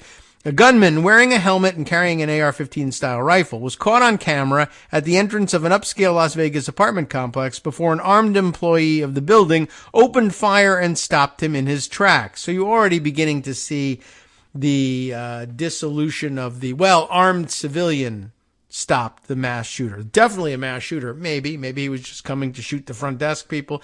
It's not great either way. You don't want him shooting people. That's definitely a problem. But there you have it. Right up in the first paragraph, it's an armed employee of the apartment complex. A little different from random armed civilian passerby who happened to be armed because he's armed every day for personal self-protection and the protection of others, and good guy with a gun stepped in. Good guy with a gun stepped in, but it was a good guy who you hired and told, sit here with a gun in case we need a good guy with a gun. I mean, I think there's kind of general agreement on the idea of perhaps armed guards posing a deterrent of some kind to mass shooters. I think we're all kind of in agreement with that, even though it's sad to think that in that sense, the solution is more guns, but there's not that much disagreement about armed guards. There's a disagreement about how much it costs to place them and who should bear those costs and how realistic it is, etc. And isn't it a sad situation? Yes, but armed guards versus random person on the street, it's a big difference. Okay, so he was stopped by an armed employee of the building who opened fire and stopped him in his tracks, although there's some discussion to be had about what his tracks were. We'll leave that for later. Questions on how the incident played out remained unanswered for days, as media coverage was minimal despite the worker having foiled what appeared to be a mass shooting attempt. Heritage Foundation senior legal fellow Amy Swearer claimed. So it is the same expert, quote-unquote expert. Normally, when you have some sort of video like this, especially when it appears to be an active shooting situation, that's something that makes national news. I've never seen that not pick up steam of some sort, Swearer told Fox News Digital. Okay. What's bizarre here is the hand waving. Nothing to see here. Move along, folks, Swearer continued. But of course, as I just told you, there's plenty of hand waving about massacres that actually did happen at July 4th parades. And we've forgotten a year down the road, so it's not that ridiculous to think, well, you know, sometimes people just don't pay attention to things. There's lots of hand waving from people like Amy Swearer when a 2-year-old shoots their mom. You know, the gun should have been secured, yes, but that doesn't mean anything, blah, blah, blah. 2-year-olds can't pull the trigger. Okay, they do all the time, never mind. Blah, blah, blah. That doesn't mean anything. Plenty of hand waving to go around, no doubt about that.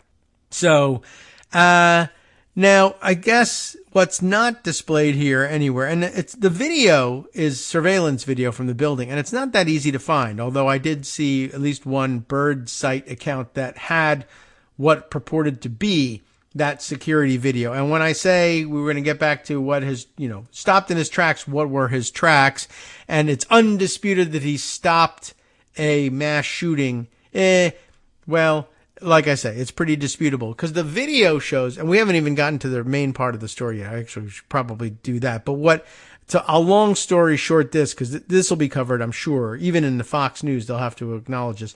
The guy comes and he fires one shot from this rifle. And by the way, shattering plate glass again, shooting through sliding doors and apartment buildings, more of the poor glass that we've had to report being massacred on this show. He fires one shot, and then his awesome AR-15 military-style weapon jams, and he can't fix it, and he can't get another shot off. He raises the rifle at somebody else, I guess, and attempts to take a second shot and appears to pull the trigger, but can't do it because the gun's jammed. Now, you might say that the gun jamming is what stopped the mass shooting, if there was a mass shooting in the offing here. He may just have been there to shoot one or two people. We don't know. But the gun jams. Not only does the gun jam, but if you can see the video, if you find some, and I can point you to a Twitter account that has got the video if you want to examine it. At some point, he decides, this clearly isn't going to work. I can't get this gun fixed. I got to get the hell out of here. And he turns around and he goes out. He's leaving the building. So when you're talking about stopping a mass shooter in his tracks were out the door. I'm out of here. I'm leaving. The employee who shoots him in the back several times on his way out the door, which, given that the suspicion of what this guy had in mind, you'll still find that I think a majority of people will be like, okay, he shot him in the back. You know what? I'm kind of okay with that because it's not like the mass shooter was going to be super honorable and only kill people who, stood the chance of putting up a good fight and shoot plenty of people in the back. He doesn't care. If that's what he is, and, there's still some doubt about exactly what he was up to. But there you have it. It was stopped by not a civilian, but an armed guard. And it was stopped mostly by the fact that his gun jammed, and he even stopped it himself. He said, "Man, that my gun is jammed, I'm getting the hell out of here." But they decided they weren't going to let him escape, and maybe that's not such a bad idea, and shot him in the back, and then held him at gunpoint for the police to collect. So, that's okay with me, but it's a part of the story. Now, it also may be why the video isn't that interesting. It's not an armed civilian popping up out of nowhere and bullseyeing a guy who's in the middle of a massacre and leaving no question whatsoever about the circumstances. It's all quite weird and gray. So it's just not, I don't know. It's not catching on maybe for that reason. Anyway, the rest of the Fox reporting here is about 3:15 p.m. on Friday, June 23rd. The Las Vegas Metropolitan Police Department received a call regarding a shooting at Turnberry Towers, Las Vegas, which is located about a 10-minute walk from the Strip. The suspect, identified as Andrew Warrender, walked toward the main lobby of the apartment complex at 3:13 p.m. They got all the specifics here. According to the arrest report citing surveillance footage, and allegedly shot his weapon at an employee. And if you read enough reporting, it's a little unclear what he was shooting at exactly, because he was behind the plate glass. But I could see that. Allegedly shot his weapon at an employee. He attempted to fire another shot, but appeared to have a malfunction. The gun did, not him. I mean, he had already had his malfunction. He was there with a gun. He aimed his weapon again at the employee, but no bullet was discharged. Warrender then walked toward the front entrance to leave the apartment complex, but was shot by the employee. And now, to clear things up, there are 2 employees present. And we'll get to some of those because they're important to what's going on. The employee held Warrender at gunpoint with his Smith & Wesson 9mm handgun. Very technical, and everyone wants to know what kind of gun he had, until police arrived, saying he felt everyone's life in the area was in danger and he used deadly force to protect innocent citizens. Well, okay. Information on the case, however, was scarce between June 23rd until June 28th.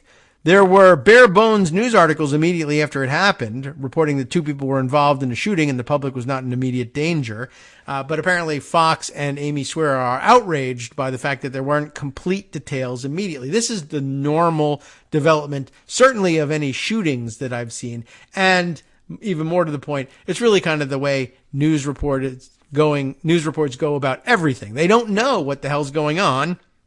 And they're not sure, and things are complicated, and every once in a while, it takes them a couple of days to figure it out, and it's reflected in the news reporting. A couple of local outlets that reported a, quote, hero employee thwarted the suspect relied on witness testimony as police didn't confirm the details, because they were investigating. The police department additionally did not confirm to the Daily Signal on June 27th if a, quote, hero with a gun thwarted the shooting. They weren't sure. And they aren't in the business of simply confirming conservative news outlets' narratives about things. Usually they are, but this time they weren't.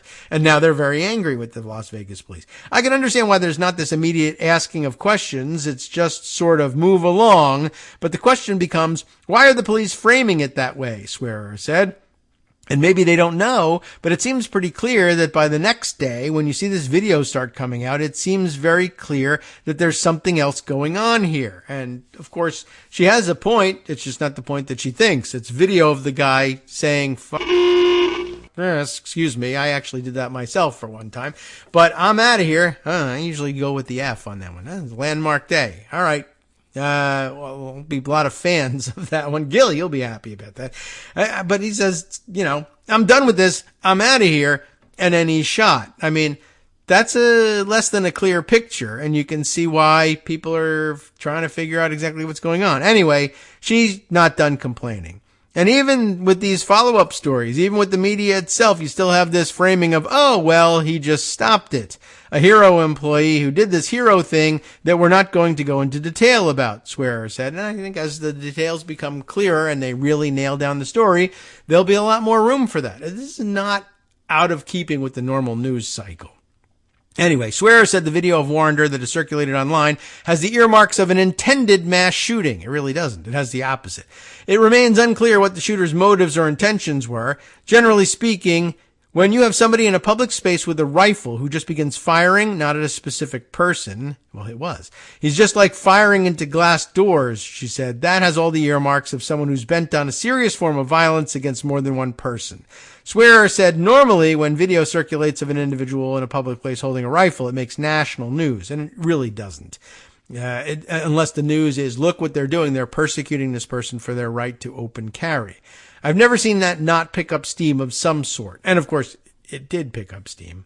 And I said it shows the opposite, but I guess it's really not the case that it shows the opposite. I mean, the part about him leaving kind of shows that he's come to the conclusion that it's probably time to do the opposite.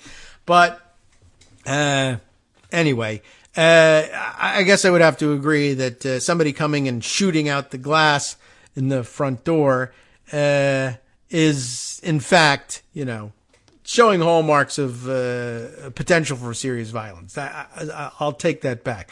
Other cases where an armed citizen thwarted an active shooter, for example, have received widespread attention in the past, including last summer when Indiana man, what's his name? Elisha Dickin shot a mass shooter at a mall, preventing further loss of life. Everyone heard about that, right? I don't know. I don't remember it. Police confirmed a Good Samaritan thwarted the shooting just hours after it unfolded, and the story dominated the news headlines for days. What? That case did differ from Las Vegas, as 4 people, including the shooter, died. And, of course, nobody died in this one. On June 28th, local outlets and Fox News Digital were able to get more information on the case when police began releasing Warrender's arrest report. The report confirmed that an employee of Turnberry Towers who worked both security and deliveries shot Warrender and was not a suspect in the case. His name was redacted from the reports reviewed by Fox News Digital. The unidentified employee told police that about 2:50 on the day of the shooting. Now, there's more to this. They have expanded their reporting since then, and I maybe don't need to read as many other articles about it, which is fine. They're doing me a service here. This is terrific. But I did watch that Amy Swearer's position on this thing shifted just a little bit as it became clear. I mean, remember her initial tweet here is, "It is undisputed that an armed civilian made this stop." And it's immediately disputable that an armed civilian was the one who did this. It was an armed security guard. Now she's arguing, and I guess she's got grounds for it. Apparently this guy splits his time at Turnberry Towers. He's got 2 part-time jobs, I guess, there, or they use him in 2 different ways. One as a security guard and the other doing deliveries.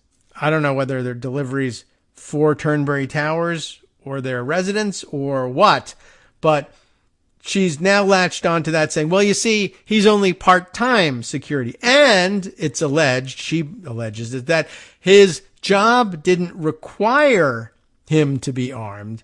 He's armed because he would be an armed citizen whether he was working security or not. He likes to go about armed and does so normally. But I think it probably, as with most people, it sort of dovetails with the fact that they're also a security guard. Why do you have the gun? Well, I'm a security guard. Why are you a security guard? Because I have a gun and I like to use it. That sometimes happens too. But the fact that he also does delivery, does that mean he's not an armed security guard? Not really. Just that doesn't seem to play out for me. Now, as I said, so all of this has been, I think, added to the Fox reporting since more detail came out. But the fact that they didn't initially have this and that now they do means more reporting needed to be done. That's why the story didn't have clarity as soon as Amy Swearer wanted it. The unidentified employee told police that about 2:50 on the day of the shooting, a valet employee of the hotel alerted him that Warrender was, quote, about to point a firearm at him. That's not a place that you don't have a lot of time. He's about to point a firearm at you. I'm not certain even what that means. I think they're together in the lobby, these two. Now, this is interesting. The armed security guard who thwarted the suspect, they're going with that story, even though Swearer needs them to say he's only a part-timer. The armed security guard who thwarted the suspect told police he is not asked to carry a firearm at work. Not that he's asked not to, but he's not asked to carry a firearm at work, but, quote, chooses to do so on his own free will. The employee had the Smith & Wesson in a holster on his waist with additional ammunition on his person, according to the report. I'm sure that they're like, well, we want you to be a security guard. But I mean, what this probably is they're like, we're hiring a security guard. No, we're not going to buy you a gun. If you have one, you're a preferred candidate for the job, but you don't have to have one, but we're not going to buy you one, but we're only going to hire somebody who's going to be armed here. So, do what you want to do.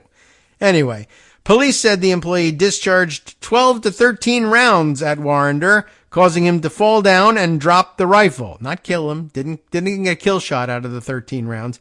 And we definitely saw the initial shots he missed. He also shot out some plate glass windows as well. But anyway, Warrender was ultimately arrested and transported to a nearby hospital for his wounds. The suspect was additionally known to employees at the apartment complex as he would frequently stay with his uncle who lived there. On the day of the shooting, employees noticed noted to police that Warrender was, quote, not acting like his normal self and, quote, had a blank stare when on the apartment's property. Investigators initially thought Warrender had injured his uncle prior to the shooting, but found an empty apartment upon investigation. They did find an empty black case in the master bedroom, which reportedly held the rifle. Now, we'll do a little bit more about this after our break, but what's really interesting here, and some of the other reporting makes a little clearer. We'll have to lay out exactly what the police report says happened and who reported what to whom and why the armed security guard / not armed security guard / delivery guy / who knows what didn't why he reacted in the way that he did. All right. In the meantime, we'll just read a little bit more from Fox News and head to the break. Swearer said in a Twitter thread on June 27th, before the arrest was reported, that it appeared that the police department wanted to downplay the crime as to not highlight that a good guy with a gun prevented a tragedy. She was very upset that it took 4 days to sort this pretty complicated situation out. Hi everybody, it's me, David Waldman. Yes, the same guy who interrupts you all the time. Interrupting you one more time, just to tell you again, another reminder that your contributions are what keep this show on the air, and patreon.com, patreon.com, is still among the easiest ways to make the sustaining subscription donations that keep us afloat. Are you ready for the pep talk about how our Patreon campaign is still going strong and growing? Well, too bad. Yeah, the plain fact is we actually are headed in the wrong direction, and whereas we once had about 175 monthly patrons, we're now actually down below 150. Time to recruit some more. Not exactly the kind of news I wanted to share, but there it is. For those of you in a position to support the show, patreon.com does make it easy to make those secure recurring monthly contributions to do so. Patreon.com/KagroX gets you straight to our donation page. We've been through a lot together. The worst of the pandemic, we hope. The worst of the insurrection, we hope. So go ahead and treat yourself. You don't need an excuse. Give yourself the gift of a little something you enjoy in life. Support the show. And of course, if you happen to prefer using PayPal or even the Square Cash app, we're up and running on those options too. So thanks again, everyone, for all your support. We couldn't, or at least shouldn't, do it without you. Hope you'll be on board soon too. Thanks for all your support.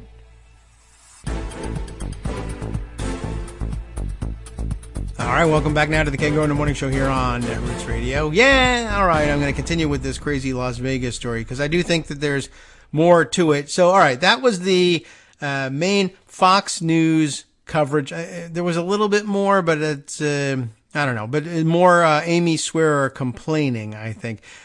Saying, it's interesting, the exercise in framing that she is adopting, even though she's complaining about police framing here.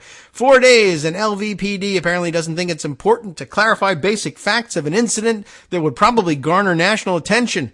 They'd prefer you just move along, folks, because what does it matter if a good guy with a gun saved lives, Swearer wrote.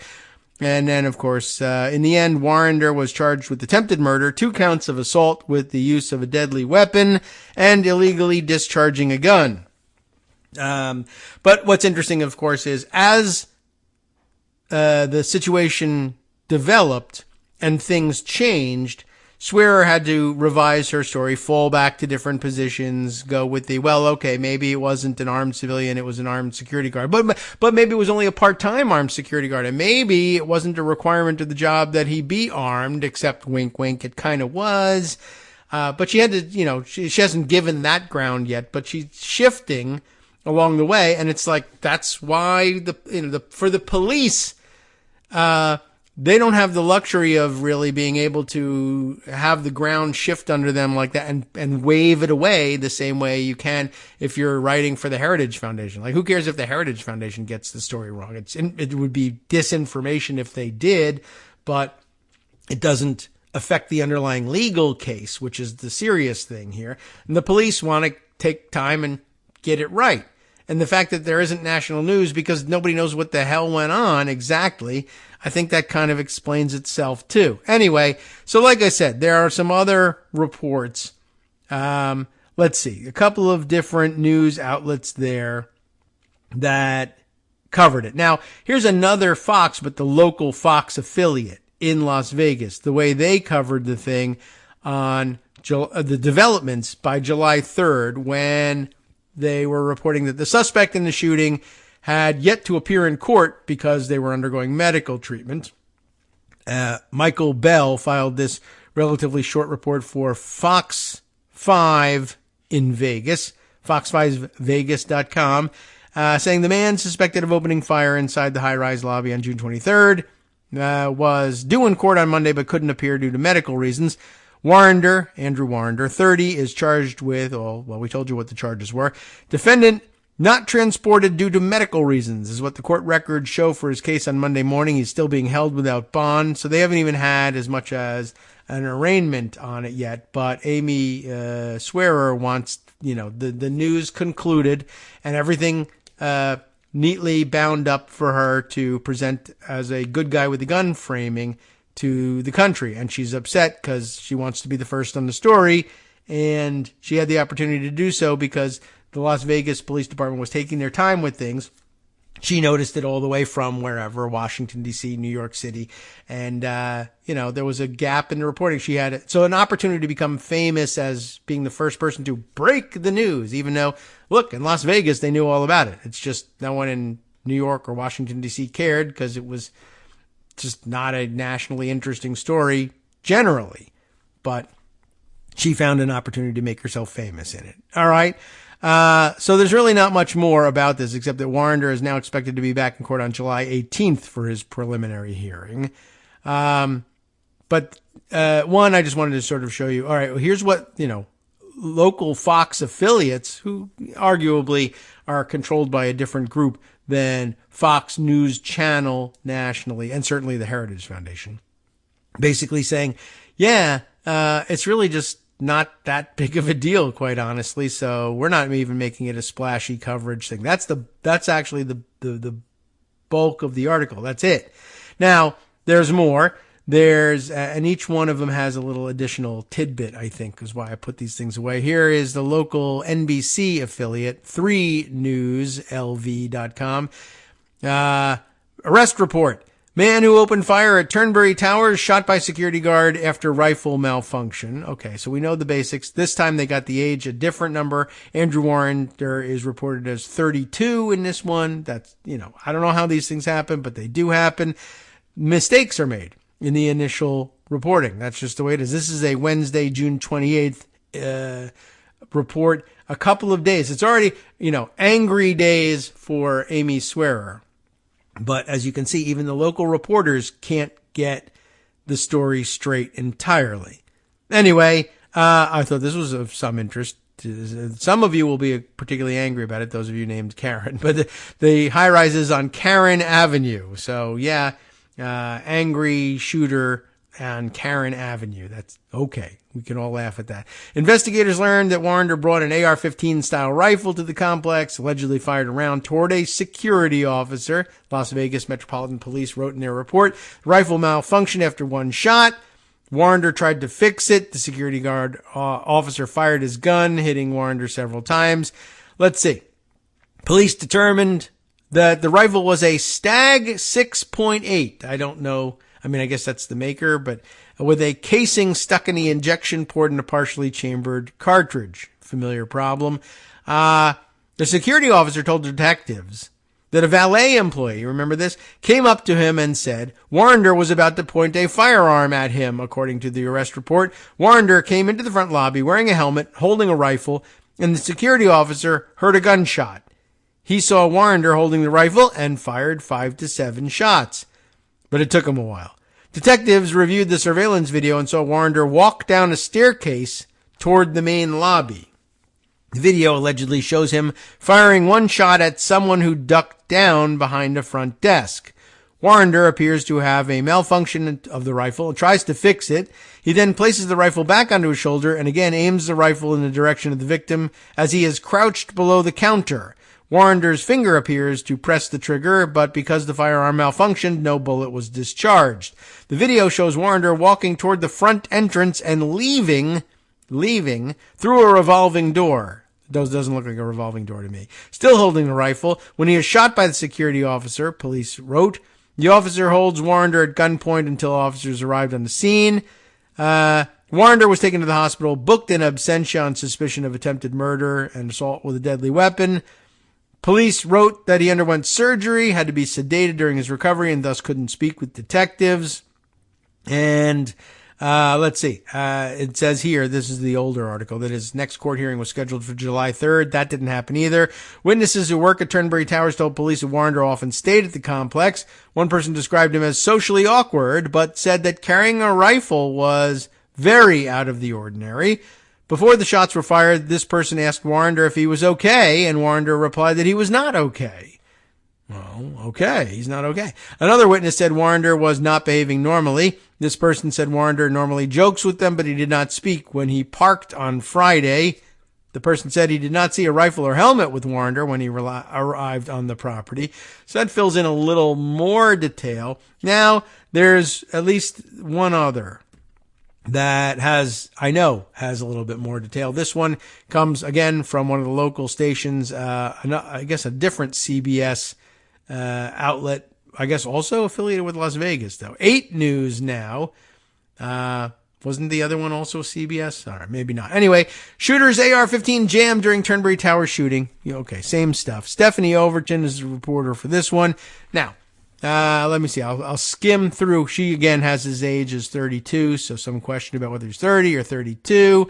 Let's see. All right, here's the detail that's of some interest. The report stated, police report, shortly after 3 p.m., a valet employee told a front desk security guard that Warrender had walked into the lobby carrying a rifle. Now, this is the part that's interesting and not reported elsewhere, and not, I guess, factored into Amy Swearer's reporting or thinking either.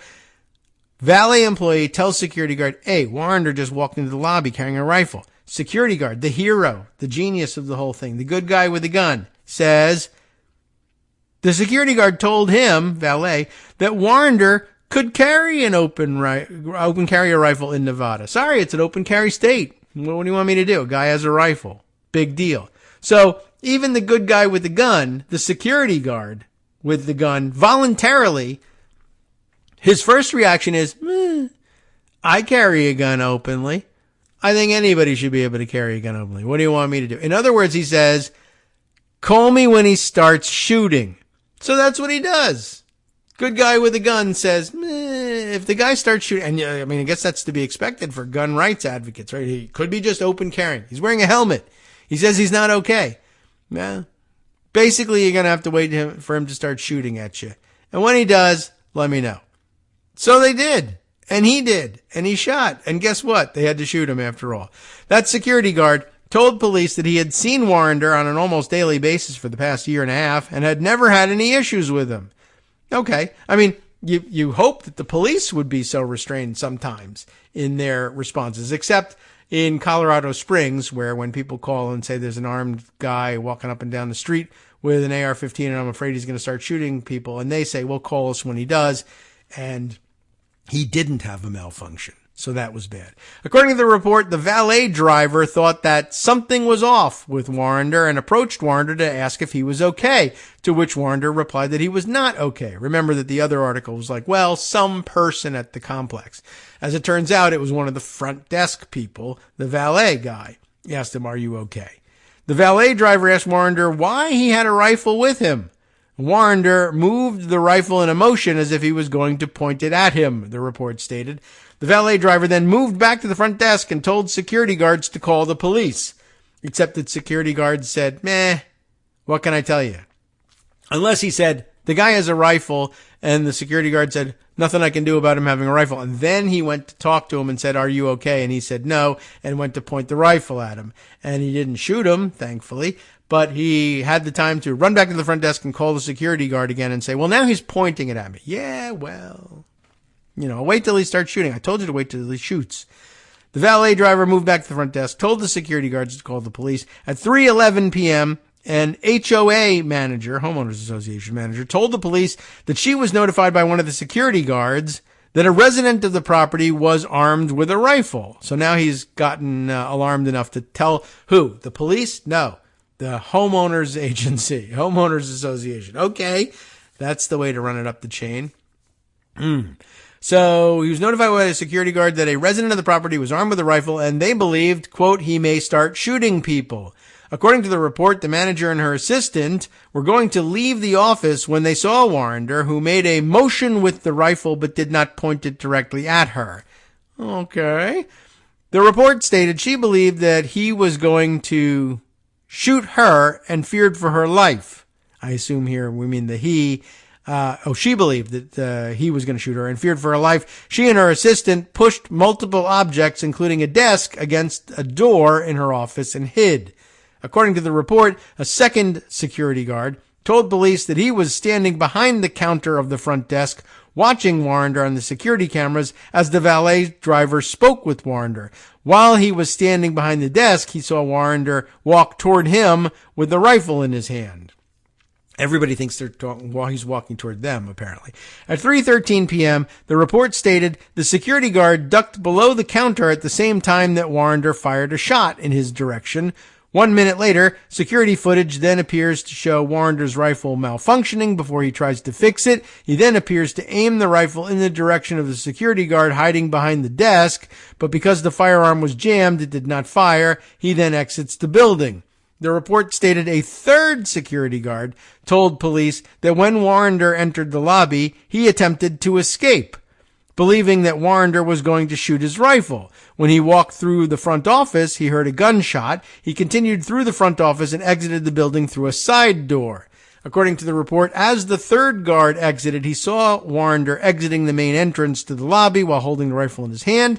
The security guard told police he pulled out his handgun and fired 5 to 7 shots, actually 12 to 13, as it turns out, hitting Warrender, who fell to the ground. The timeline events, however, cites 12 to 13 rounds being fired at Warrender. The report stated he continued to hold Warrender at gunpoint until police arrived. He told police that he felt everyone in the area was in danger. He said he used deadly force to protect innocent citizens, believing that Warrender would have shot anyone he came across. The security guard told police that he is not asked to carry a firearm at the complex, but chooses to carry one anyway, the report stated. When the officers arrived, they found Warrender on the ground in front of the main entrance to Tower 1, still being held at gunpoint by the security officer. He had been shot several times in the thighs and abdomen. According to the report, Warrender was staying at the complex as a guest of one of the residents, his uncle. Officers conducted a welfare check in the uncle's room to make sure he was not injured or harmed. Using a key from maintenance, they entered the room but did not locate the uncle, but they did find that empty black case for the rifle, and Warrender went to the hospital. Now, circling back, just again, to what they report sort of matter-of-factly here, that this is now the third security guard. I'm not certain whether the other two are armed or not, but the one who's the hero, the one who carried the gun even though it wasn't required of him, but he did it to protect people in the area and wanted to act on their behalf for some reason, and why not? Acting on other people's behalf is a nice thing to do, is the third security guard. But he's, which one? He is this one here. That while the homeowners association manager and other person in the office there are barricading themselves in their office and hiding, and another security officer is hiding under the desk because he's afraid he's going to be shot, and the valet is who knows where, thinking he might be shot, that this, let's see, the second security guard was standing behind the desk. It's the second security guard that ducks behind the desk once Warrender takes a shot. And then the third one, who actually did the shooting in all of this, says what? He entered the lobby. Third security guard told police when Warrender entered the lobby, he, that is the third security guard, attempted to escape, believing that Warrender was going to shoot his rifle. So at the moment that the rifle comes up and good guy with a gun is in the same room with guy with the rifle, good guy with a gun, I mean, he's smart. Good guy with a gun runs, though. He doesn't draw and then square up and shoot the guy down. He runs and escapes out the side door, right? Let's see. He attempted to escape, believing Warrender was going to shoot. When he walked through the front office, he heard a gunshot. He continued through the front office and exited the building through a side door. And only, it says, when he exited, he then sees Warren there exiting the main entrance and shoots him. Which actually, I guess if he's shooting from a different angle, now I know where he is and he's not at the front desk. The video that's available on Twitter, I guess he would be shooting him from the side, not in the back. So I guess there's that, and maybe his medical reports will tell us where he's hit. But also in the heat of battle, he loses track of how many shots he's fired. And he's actually fired about twice the number of shots that he estimates he fired. Not uncommon, frequently the case in the excitement after such a shooting. But just wanted to throw that out there because 8 News Now, they've also expanded their reporting. Not a lot of this was available when I read it yesterday. I read it for the part about his saying, one of the security guards being alerted to the fact that a guy with a rifle shows up at the apartment complex and says, people can carry rifles. Sorry, wait till he starts shooting and then give us a call. Now, as it turns out, good guy with the gun who stands guard and squares up and fires on the actually ran away and escaped. Now, you're always told in the event of a mass shooting, the run, hide, fight thing. So run is priority number 1. I just thought that people who were envisioning themselves as the good guys with guns who were going to stand up for the rest of America and stop a mass shooter in their tracks weren't going to be the ones who ran. But I guess they are. So, I don't know. That's kind of interesting too. So all I wanted to point out there is we started with the notion from the Heritage Foundation nutball that it was indisputable that an armed civilian had stopped this guy, and that and why are people shying away from the good guy with the gun narrative? And it turns out that narrative is unclear and a little weird, and also involves mostly running away. But then if you actually run into the bad guy with the gun while you're running away from the bad guy with the gun, and he runs into you, then yeah, go ahead and shoot him, and you'll have stopped a mass shooting. I mean, I got to tell you, running away as the armed guard, the one guy who voluntarily carries the gun, maybe it even makes the situation worse. You weren't required to carry the gun. You're not expected necessarily to confront potential mass shooters as they come into the building. But if you want to, I guess that's okay. All right, well, I want to.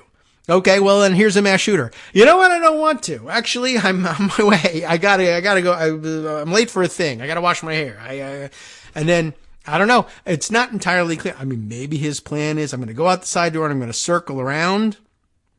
But it's also possible that, as he said, he was walking through the front office and he hears a shot, but he doesn't see the shooter, and he makes his way to the side exit, and he's out of there. He doesn't. It's interesting, right? Oh, a good guy with a gun could run to the danger. These are the people you want, the heroes on the front lines who will run toward danger.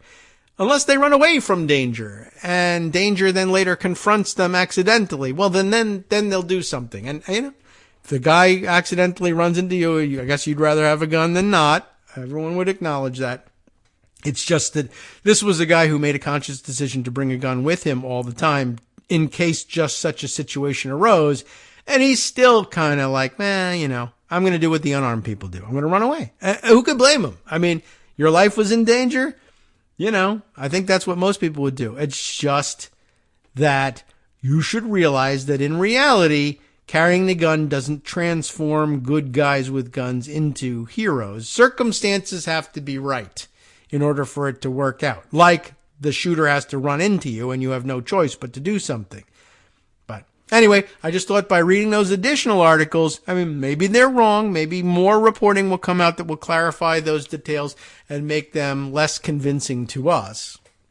But I don't know. It riled me up good over the weekend, so I figured it was a good way to spend an hour today talking about that, rather than the number of other things that we really have to get to, which we can do tomorrow and Friday, of course. And, maybe even record some of these things ahead of time so that we can have some new material to go to either while I'm on vacation or while we are taking the college boy number 2 to his orientation. That's going to happen Thursday is when we'll be out from that. But thanks to Rosalind McGregor, by the way, for sending along a couple of recorded segments that we could make use of in those situations and help us out and save me good 10 minutes worth of voice work in recording things for you. All right, let's see. Some things that we should shoehorn in before we get out of here for the day. One, well, we can save that for another day, but let's get to this one here. I think this is one of these judges possibly in the one or two judge divisions that we hear so much about in the judge shopping scandals, I would say, that are going on, because it's happening down in Louisiana. So the latest attack on policy making by the Biden administration. A federal judge limits Biden officials' contacts with social media sites, setting us up for more disinformation in the 2024 campaign, thanks to Russia probably, and who knows where else. The order came in a lawsuit filed by the attorneys general of Missouri and Louisiana, who claim the administration is trying to silence its critics. What's going on here, Stephen Lee Myers and David McCabe? Please tell me. And they do, because they work for the New York Times.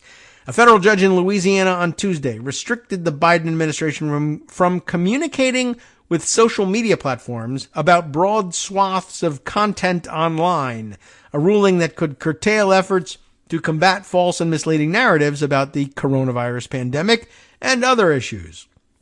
The order, which could have significant First Amendment implications, is a major development in a fierce legal fight over the boundaries and limits of speech online. It was a victory for Republicans, who have often accused social media sites like Facebook, Twitter, and YouTube of disproportionately taking down right-leaning content, sometimes in collaboration with government. This is essentially the Twitter files theory gone wild. But it's very reminiscent of things that we've been hearing from even the Supreme Court recently, like the development that the 303 creative case appears to be citing a request that, for all intents and purposes, looks to be a fake troll request, never actually posed by the person supposed to have sent it.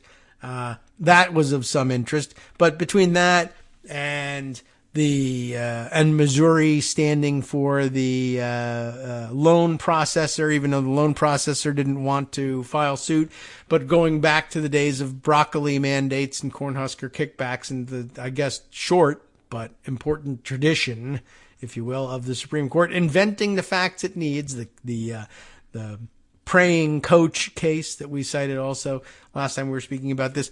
This is stuff happening at the trial court level where they're essentially accepting the same sort of nonsense as a narrative to begin with. We believe in the Twitter files scandal story, even though it's not anything, just like the Hunter Biden laptop turns out to be. And we're just going to start ruling based on that. Right-wingers want us to believe the Twitter files, and so we will, and we'll make it the basis for rulings in federal court now. So it's a victory for Republicans who have often accused social media sites of taking down right-leaning content, sometimes in collaboration with the government. Democrats and right-thinking people say the platforms have failed to adequately police misinformation and hateful speech. That's true, leading to dangerous outcomes, including violence. In the ruling, Judge Terry A. Doughty, and I do believe he's one of the shopped for judges out there, of the U.S. District Court for the Western District of Louisiana, said that parts of the government, including the Department of Health and Human Services and the FBI, could not talk to social media companies for the purpose of urging, encouraging, pressuring, or inducing in any manner the removal, deletion, suppression, or reduction of content containing protected free speech.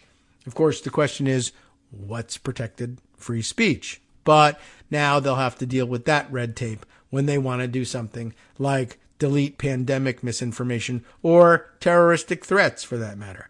Is it free speech? I don't know. I say no, but what about the judge? We got to check with him. In granting a preliminary injunction, Judge Doughty said that the agencies could not flag specific posts to the social media platforms or request reports about their efforts to take down content. The ruling said that the government could still notify the platforms about posts detailing crimes, national security threats, or foreign attempts to influence elections, unless, of course, you're alerting those social media platforms to Donald Trump doing those things, in which case, no, that's free speech, you see. I'm sure that's the way it'll come out. If the allegations made by plaintiff are true, the present case arguably involves the most massive attacks against free speech in United States history, the judge said. I don't know about that. The plaintiffs are likely to succeed on the merits in establishing that the government has used its power to silence the opposition. Courts are increasingly being forced to weigh in on such issues with the potential to upend decades of legal norms that have governed speech online. The Republican attorneys general of Texas and Florida are defending first-of-their-kind state laws that bar internet platforms from taking down certain political content, and legal experts believe those cases may eventually reach the Supreme Court. The High Court this year declined to limit a law that allows the platforms to escape legal liability for content that users post on the sites. All right, time for us to play our outro and get the hell out of here. But the ruling on Tuesday in a lawsuit brought by the attorneys general of Louisiana and Missouri is likely to be appealed by the Biden administration, but its impact could force government officials, including law enforcement agencies, to refrain from notifying the platforms of troublesome content. Government officials have argued that they do not have the authority to order posts or entire accounts removed, but federal agencies and the tech giants have long worked together to take action against illegal or harmful material, especially in cases involving child sexual abuse, human trafficking, which was supposed to be a big concern for them, or other criminal activity. That has also included regular meetings to share information on the Islamic State and other terrorist groups. The White House said the Justice Department was reviewing the ruling and evaluating its next steps. We'll see which way they go, and it's a case to keep an eye on, and of course a judge to keep an eye on as well. I will check into it, but it seems to me that, I think we've seen this name. Judge Doughty, it says here, was appointed by Trump in 2017, has been sympathetic to conservative cases, having previously blocked the Biden administration's national vaccination mandate for healthcare workers and overturned its ban on new federal leases for oil and gas drilling. Why do those cases keep coming to him? Because, of course, they keep selecting him as the judge they want to hear those cases. That's what's going on. Keep an eye on it. We'll be back tomorrow with more news. Networksradio.com. You have been listening to Kagro in the Morning with David Waldman. But let's say you don't want to wait until tomorrow for more news. Well, you should stay tuned for Justice Putnam and a West Coast Cookbook and Speakeasy coming up next. He's got on tap for you lots more. A lot of pundits speculate the extremism of the GOP base could make their favorite Republican candidates too toxic for the general election. But that's exactly how the base likes it. That and news to follow. Stay tuned.